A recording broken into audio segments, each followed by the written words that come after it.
faut accepter l'autre, sa personnalité. Il faut beaucoup s'adapter aux gens, avoir une faculté d'adaptation. La personne aidée reste une personne.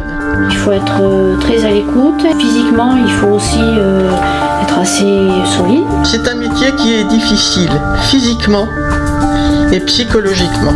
On est vraiment content quand ça se passe bien pour les personnes âgées qui peuvent rester grâce à nous à leur domicile plus longtemps.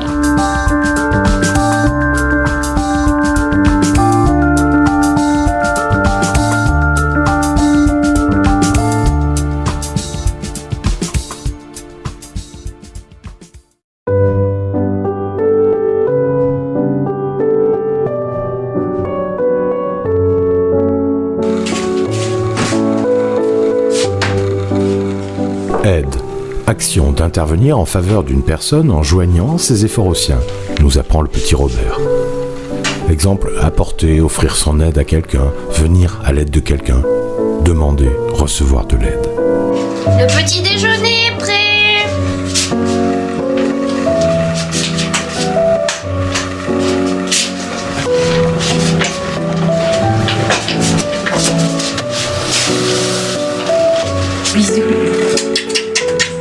Alors, vous me disiez que vous déjeuniez avec Madame Bonhomme pour 3 raisons. Voilà, pour 3 raisons en fait.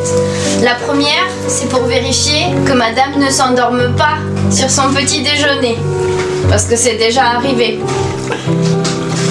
La deuxième, c'est pour ne pas qu'elle oublie de prendre tous ses médicaments. Et la troisième raison, et qui est très importante aussi, c'est que en fait, madame ne reçoit pas beaucoup de monde et c'est un plaisir pour elle de ne pas déjeuner toute seule. C'est pour ça que souvent elle me demande si j'ai amené mon thé ou si je me prépare mon thé, ou voilà. L'aide au petit déjeuner, un petit peu de ménage, de la vaisselle, ça peut être aussi de l'aide au lever. Des personnes qui n'arrivent pas à se déplacer correctement. Et par la suite, chez certaines personnes, ça peut être du ménage, c'est-à-dire aide ménagère. On intervient aussi chez des personnes qui ont une maladie, comme peu importe, une maladie d'Alzheimer ou autre. Et là, en fait, on les aide au point de vue de la mémoire. Donc on peut faire un travail sur la mémoire, la stimulation, ce qu'on appelle la remobilisation cognitive, avec des petits exercices très très simples qui vont leur permettre de maintenir le peu qu'ils ont au point de vue de la mémoire. Les gens sont en perte d'autonomie, ils ont eu un AVC, ils ont eu un souci de santé, tout allait bien et puis ils rentrent, la famille est désemparée. Alors des fois effectivement on arrive à mettre en place de l'aide, du retour vers l'autonomie, aide à la marche, rupture de l'isolement. Elle est tellement gentille. Je suis sa mamie. Eh oui, c'est pareil. Aussi quand elle peut venir boire son café à côté de moi, elle est contente. Ben, je comprends, oui.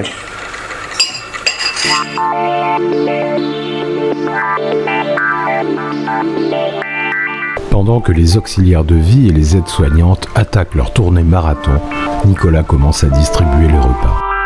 Cette mission apparemment simple constitue en fait un lien de plus avec la personne aidée, très souvent isolée, que ce soit dans un petit appartement au cœur d'un village, plus loin en bordure d'un autre, ou comme ici dans une maison en pleine nature. Ce qui frappe, c'est la confiance qu'inspire Nicolas dans tous les cas.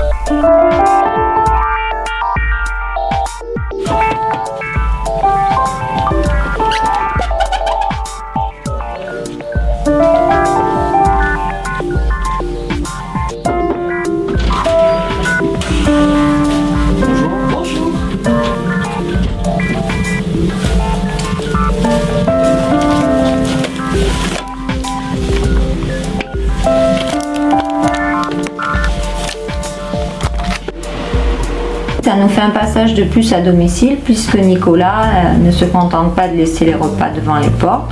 entre chez les gens, prend le temps de leur parler, regarde l'état des frigos. Donc ça fait un lien social qui est en lien avec le SIAD et l'aide à domicile. J'ai bien dormi, je suis fait prêt. Comme il y a du brouillard, je vais étudier toute ma journée. Voilà. Je reçois mes repas, c'est impeccable. C'est conduit par une diététicienne qui, je crois, a des diplômes supérieurs. C'est formidable. Le repas de samedi, je l'ai mis dans le frigo. Ah oui, d'accord, parce que, oui, bien sûr. Alors là, vous avez de la pintade? Oui, je vois que j'ai de la patate. Ouais, montrez-moi ça. Après, qu'est-ce que j'ai? Des haricots verts. Après, coquillettes. Ah bon, c'est pour ce soir. Ensuite, il y a la salade. Oui. Et comment on appelle ça? Du cresson. La mâche. Hein? La salade mâche. De la mâche, voilà. Et ensuite, qu'est-ce qu'il y a? Bah, il y a du potage. Pour débuter. Voilà, voilà. La Madelon vient nous servir à boire. Sous la tonnelle, on frôle son jupon. Elle rit, c'est bon, vous me dites, hein.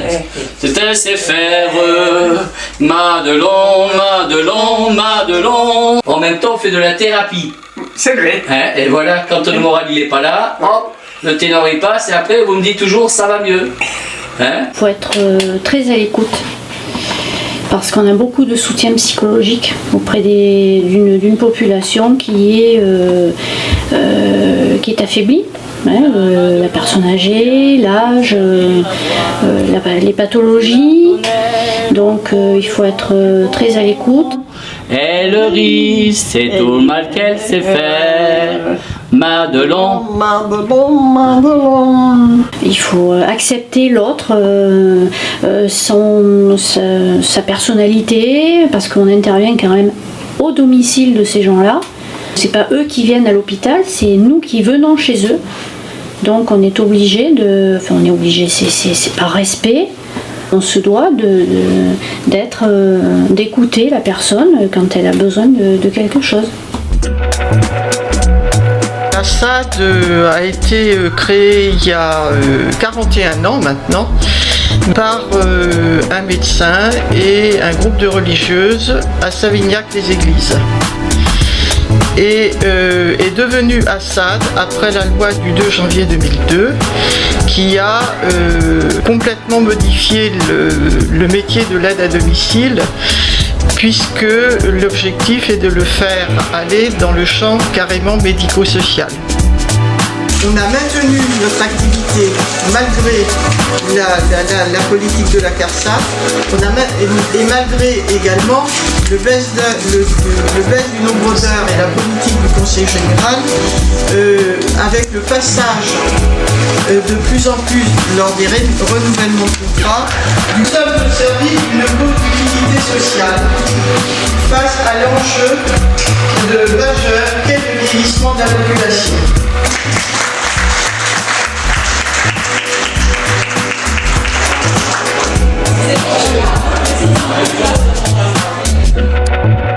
Faire un lot comme ça, comment? Maintenant on met quelque chose dedans. Ah, mais il y a encore tout ça aussi. De la pharmacienne. Ça et la pharmacie. Voilà. Des défis, nous en avons beaucoup à relever à l'heure actuelle, compte tenu de la situation parfois très critique de nos associations. Bon, applaudissements quand même pour toutes les personnes qui ont préparé cette soirée pour nous. Merci Madame la Présidente.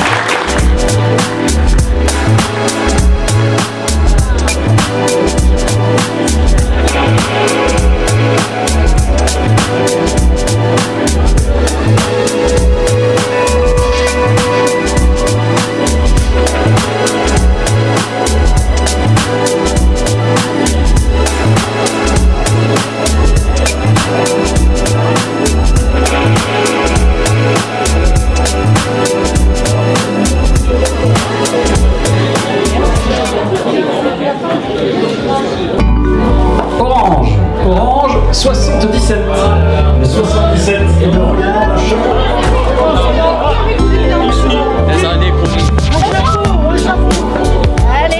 Allez, en plus c'est le temps qui traîne.